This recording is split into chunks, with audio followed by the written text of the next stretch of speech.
Let's get into it. The top 10 teams in the country right now. I started this top 10 with the Big Ten and Pac-12 available, and this is the way that I would have rated them if it was a normal year, but it's not. So Ohio State and Penn State, sorry, but you're not going to be included in my top 10 teams who are still playing. So let's go through the revised top 10 of the teams that we're going to see this fall. At number 10, a team that I really like and is not getting a lot of pub outside of some of the controversies that have surrounded them during the course of the offseason.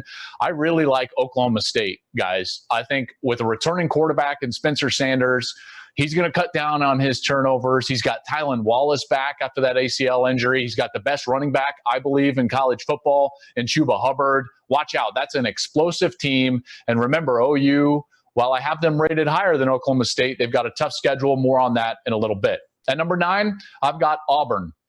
One of the things that you'll hear me say constantly during the course of the season is that this SEC schedule is going to look, it's going to feel so much different. I can't wait to see how these teams navigate this schedule, having to play each other each and every week, because it's going to be so different than what we've seen in the past with those 8-game conference schedules. But for right now, the 9th team in the country is going to be Auburn. At number 8, I'm going to go with LSU. LSU is in a precarious spot right now because they're trying to break in a new quarterback. They've had several opt-outs. They've got new coordinators, and they haven't had an off-season to get things done. So while you're trying to repeat as a national champion, not many things are going in their favor, at least at this point. They're very talented, love their head coach at O, so I've got them right now at number 8. Number 7, I'm going to go with Notre Dame, and I know that this is higher than maybe some people would put Notre Dame, but think about it now. Notre Dame has what I feel like is a really good returning quarterback. They've got a head coach that knows what he's doing and knows how to win, and they've been a 10-win team 3 straight years. So while they're getting a new offensive coordinator, he's not going to feel new to the program. Tommy Rees is going to go from quarterback coach to offensive coordinator, and I think that that could actually help Ian Book become a better player, because here's a guy he's comfortable with from his meeting room. Now who's going to have the keys to the offense. That could help him in the long run. So I like Notre Dame in that new revamped ACC schedule. At number 6, I'm going to go with Texas. Again, a team that people are going to hate on me for putting up there. I don't want your hate. I don't want it. Look, they got a returning quarterback, really good head coach.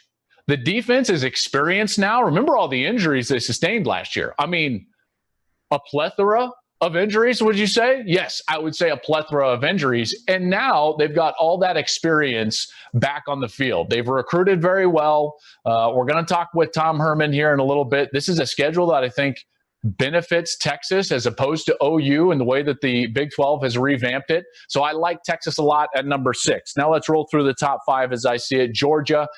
Georgia is going to be an interesting one. I think Georgia, for me, is a team that probably should be higher, but I'm going to put them at 5 because of the new coordinator, the new quarterback. JT Daniels probably going to be the guy after Jamie Newman opted out, but we'll see. Their defense, by the way, should be excellent. Lots of returning players and talent on that defense. At number 4, I've got Oklahoma. Oklahoma still has Lincoln Riley, folks, and it doesn't matter who his quarterback is. This one's going to be a redshirt freshman, Spencer Rattler, probably going to be in New York or wherever they're going to have the Heisman Trophy, probably on Zoom somewhere. The Zoom Heisman Trophy finalists probably include Spencer Rattler because at this point, it's a rite of passage. The OU quarterback becomes a Heisman finalist. Florida at number 3. I love Florida out of the East and the SEC, folks. Kyle Trask and Trask and Pitts are the guys I think are going to lead that offense under Dan Mullen and do special things. Pitts is one of the more underrated tight ends in the country. Trask is a guy that I really think could have a big year. So I like Florida out of the East. And then the top 2 teams, it's Bama and it's Clemson. Without Ohio State playing, these 2 teams are the class of college football right now. Alabama getting Dylan Moses back is absolutely enormous. All right, last year their defense wasn't even close to what Bama normally puts out, in large part because they didn't have Dylan Moses. Now having him back allows the offense to get their feet wet with a new quarterback, probably Mac Jones. We'll see what Bryce Young's able to do. They still have Najee Harris. They still have those great wide receivers. They've recruited really well on the offensive line. Alabama is going to be a really good team. The only thing that I'm interested to see is how they deal with that new SEC schedule, playing 10 league games. And number 1 in the country is the Clemson Tigers. When you've got a coach like Dabo Swinney, when you've got a quarterback like Trevor Lawrence, I think it's easy to put them up there. Think about what they've been able to do. They are, along with Alabama right now, really the cream of the crop as it comes to college football. As LSU is putting themselves up there. But you've had 5 straight college football playoff appearances. You've had 4 title game appearances, 2 national championships, and they have decimated the ACC. This is why I'm not concerned about a league-only schedule, or basically league-only schedule for Clemson, is because they're so much better than their league. It's not even funny, even if you include Notre Dame. Think about what they've done. 43-2 against the ACC in the last 5 years. What? In fact, last year, while North Carolina played them tough, that was the only league game that was within 31 points. 31 points.